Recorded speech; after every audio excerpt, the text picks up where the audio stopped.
начала Великой Отечественной войны, касающихся 1941 года. Я еще должен вам напомнить номер для ваших смс-ок. Это +7 985 970 45 45. Твиттер. Аккаунт вызван. Присылайте ваши вопросы. Попробуем их максимально учесть. По-моему, я назвал все источники нашей связи с вами, уважаемые зрители и слушатели. И поэтому переходим к беседе с госпожой Синтией Робертс. Ну, во-первых, я хочу сказать, что я очень рада быть с вами, говорить по этой теме. Это очень главная, важная тема. И даже после 70-х годов у нас еще споры, вопросы, вот очень сложный день. Спасибо за переводчиков. И за вот для меня очень трудно говорить быстро, особенно по-русски, по этой сложной теме. Мы не спешим. Хорошо. Синтия, скажите, вот вы только что сказали, что для вас что это очень важная тема. Она важна для вас, как для исследователя. Я не думаю, что она уж так сильно важна для американского общества. Ну, это правда. Можно сказать, что вообще они считают, что наша война, конечно, началась тоже в этом году, но только в декабре. В смысле 41-го. Да, тоже для нас это 70-е. Когда вы вступили в Перл-Харбор, но не в Европу. На Тихоокеанском театре. Японский, против Японии. Да. И мы ориентировали с самого начала, но наши планы, интересно, был ориентировал к Европе, во-первых, но все-таки мы против Японии, вот в этом смысле. И только после наступления и начиналась война против Германии, против Советским Союзом, тогда был, конечно, все передумал. Хорошо. Теперь, значит, все-таки июнь 1941 года Советский Союз возьмем. Американское общество, мы оставим ему самовоспитываться и самообразовываться. Скажите мне, пожалуйста, во-первых, тему мы сегодня так обозначили. Июнь 1941 года, превентивная война, знак вопроса.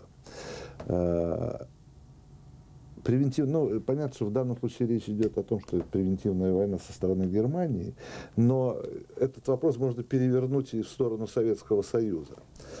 На ваш взгляд, все-таки вот идут очень ожесточенные, я бы сказал, споры уже лет 20, вот с тех пор, как у нас открылась возможность вообще обсуждать эти темы. Уже лет 20 идут ожесточенные споры, особенно вот по 1941 году, собственно говоря, что привело к этой войне, насколько Советский Союз виноват, если хотите, или несет ответственность за те 2 года, которые предшествовали июню 1941 года, я имею в виду, понятно, что пакт, да, и 1939-1940 год. И, может быть, главный вопрос – это, собственно говоря, чего хотел Сталин. Он был человеком, человеком это не важно, каким он был, в данном случае важно, каким он был политиком. Он проводил политику миролюбивую, он хотел быть вместе с Германией, он готовил ли он нападение на Германию. Что вы считаете, насколько я знаю, изучив достаточное количество документов, в том числе и у нас здесь, в Советском Союзе, в России, да, в Советском Союзе, я не знаю, изучали ли вы документы, тогда и кому их давали. Не в архиве. Да. Вот. Ваше, как исследователя, представление о том периоде и о соотношении сил, я имею в виду скорее больше таких, что происходило в политике того времени. Here I will speak in English. And I think there are 2 parts to understanding Stalin's approach and strategy. Тут нужно 2 момента понять в сталинском подходе и сталинской стратегии. In general, it's important to stress, and I think we all agree on this. В принципе, важно выделить, и с этим мы согласны. Historians, I'm a political scientist, of course. С этим согласны историки и политологи. That the Soviet Union was a revisionist, offensive-oriented power. And Stalin especially so.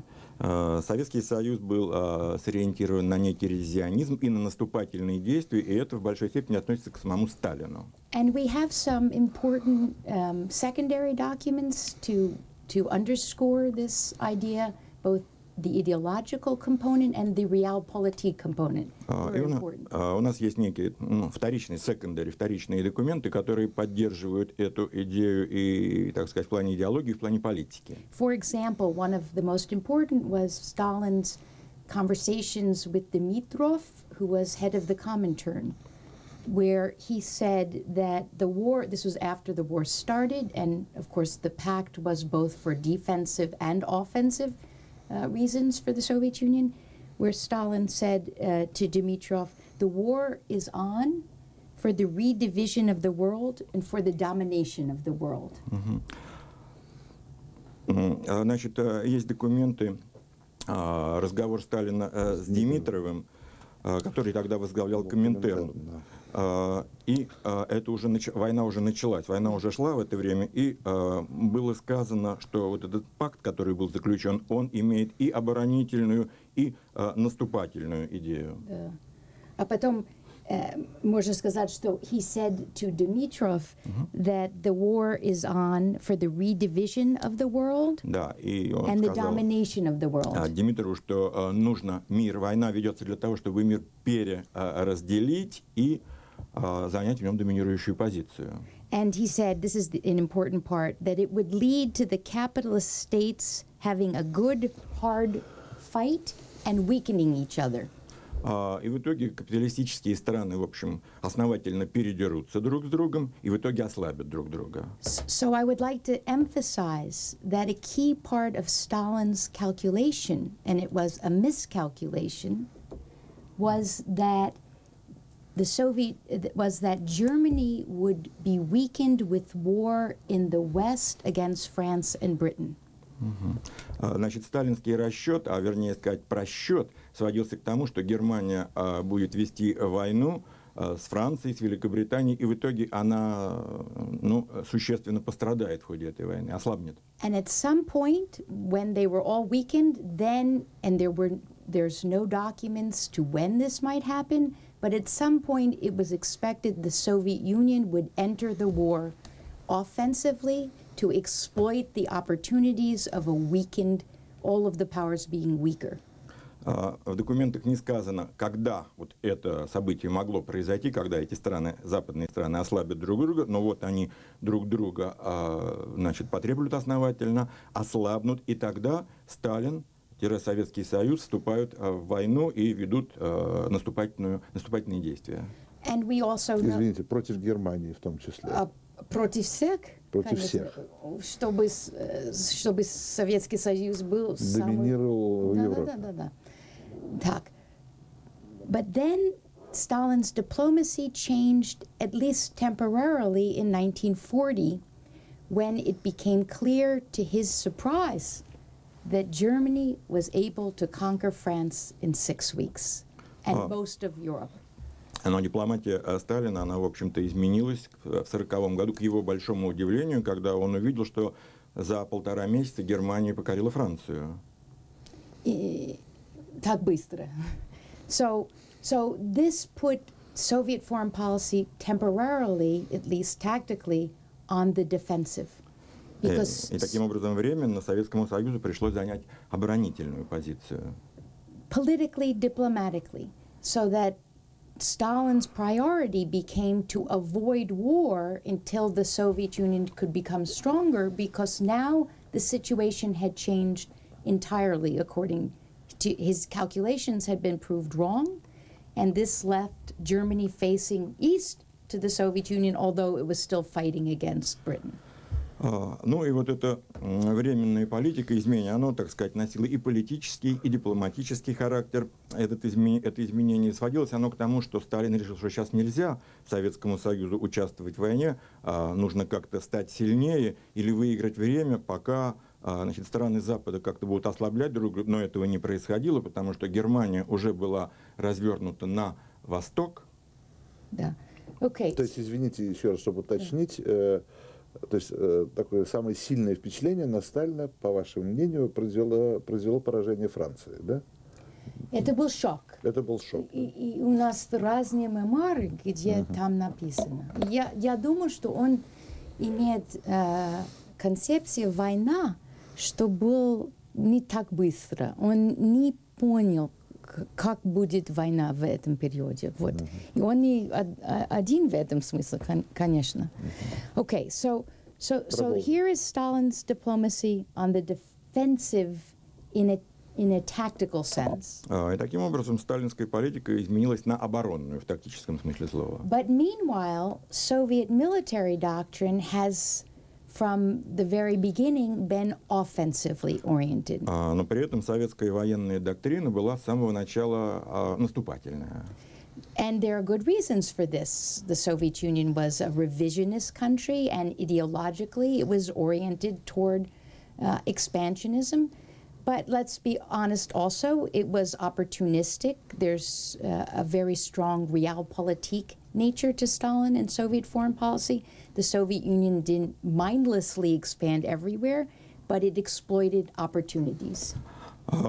И значит, советская военная доктрина того времени, она была, в общем-то, наступательная, и, как мы уже говорили, имел место ревизионизм, и были предприняты попытки, или идеи были для того, чтобы Союз Советский расширился, и было в политике Сталина нечто такое, то, что вот по-английски звучит как opportunism, значит, желание использовать подвернувшиеся возможности. В данном случае, я думаю, это имеется в виду.